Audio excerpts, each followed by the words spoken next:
विकसित भारत का अमृत काल सेवा सुशासन गरीब कल्याण के 11 साल की उपलब्धियां को लेकर भारतीय जनता के नेता राज्यसभा सांसद सिकंदर कुमार ने हमीरपुर कहा कि प्रधानमंत्री नरेंद्र मोदी के नेतृत्व में देश ने इन 11 वर्षों में विश्व स्तर पर भारत को सुदृढ़ व आर्थिक रूप से सशक्त करने में महत्वपूर्ण भूमिका निभाई है।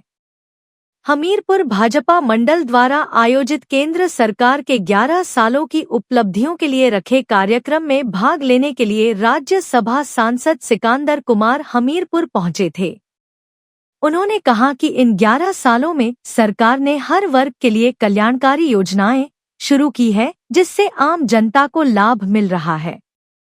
उन्होंने कहा कि मोदी सरकार का 11 साल का कार्यकाल सेवा, सुशासन, गरीब कल्याण के लिए समर्पित रहा है। राज्यसभा सांसद सिकंदर कुमार ने कहा कि हिमाचल प्रदेश की कांग्रेस सरकार पर निशाना साधते हुए कहा कि कांग्रेस द्वारा केंद्र पर लगाए जा रहे अनदेखी के आरोपों पर पलटवार करते हुए कहा कि केंद्र की सहायता के बिना प्रदेश सरकार एक दिन भी नहीं चल सकती है। उन्होंने कहा कि जब से हिमाचल प्रदेश में कांग्रेस की सरकार आई है, तब से इस सरकार से प्रदेश का बच्चा बच्चा इस सरकार से दुखी है। उन्होंने कहा कि कांग्रेस के मंत्री, विधायक और कांग्रेस कार्यकर्ता इस सरकार की कार्यप्रणाली पर प्रश्न चिन्ह खड़े कर रही है।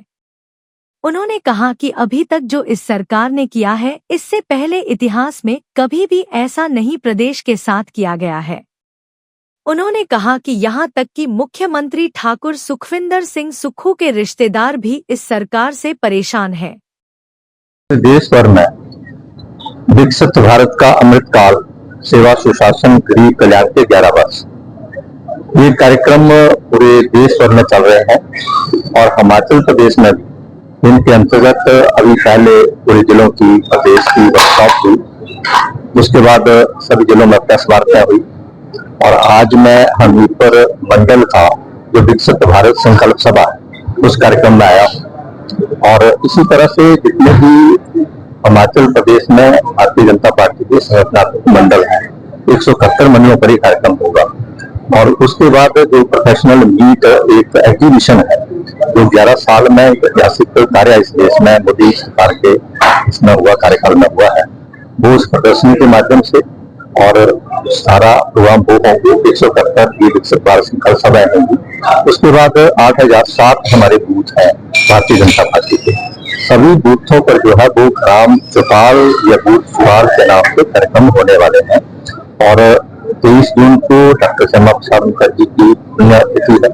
उसी दिन हम ये बूथ पर जो है कार्यक्रम करेंगे। 21 जून को अंतर्राष्ट्रीय योग दिवस है, वो भी हम मनाएंगे और आपातकाल 25 जून को वो भी हम मनाएंगे और इस कार्यक्रमों के माध्यम से पूरे देश में एक पॉजिटिव वातावरण बना है, क्योंकि 11 वर्ष में जो मोदी के कार्यकाल में जो ऐतिहासिक अविश्वसनीय अकल्पनीय जो कार्य हुए हैं उनको जन जागरण जो है उनका हम कर रहे हैं और कई कार्य तो ऐसे थे कि जनता जो ग्रामीण क्षेत्र थे उनको इनका पता नहीं था, लेकिन भारतीय जनता पार्टी का जो कार्यकर्ता है इन कार्यक्रमों को जनता तक पहुंचा रहा है और जनता में भारी उत्साह है और जो ये कालखंड है, इस कालखंड में जो काम हुए हैं वो वैश्विक स्तर पर भी और भारत के इतिहास में ये पहली बार फिक्र के साथ कहना चाहता हूँ कि अगर केंद्र सरकार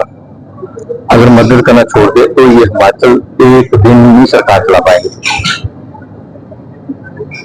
जो भी एक इंटेलेक्चुअल आदमी है, जो एक बुद्धिजीवी है और इनके जो विपक्ष के हमारे जो समझदार मित्र हैं, तो सब मानते हैं कि जो मोदी जी के कार्यकाल में हुआ वो कभी नहीं हुआ और विपक्ष के मित्र जो ये कहते हैं, मैं उनसे पूछना चाहता हूँ कि 3 साल में जो आपने प्रदेश में जो गति की है, जो दुर्गति इस प्रदेश की है, पूरे प्रदेश का बच्चा बच्चा इस सरकार से दुखी है और तो छोड़िए जो कांग्रेस के जो नुमाइंदे हैं, जो एमएलए हैं, मंत्री हैं और कांग्रेस विधायकों के, मंत्रियों के, मुख्यमंत्री के जो रिश्तेदार हैं, मैं अभी बता दूं, मैं आज ही सवेरे की बात करूं, वो 8-10 जो कांग्रेसी के उनके पदाधिकारी थे मेरे से मिलने आए थे और जो बातें बता रहे थे मैं यहाँ मीडिया में नहीं बता सकता, लेकिन सरकार का बहुत बुरा हाल है, इतना मैं कहना चाहता हूँ। और इतना बुरा जो हाल है किसी भी सरकार का हिमाचल के इतिहास में हुआ है।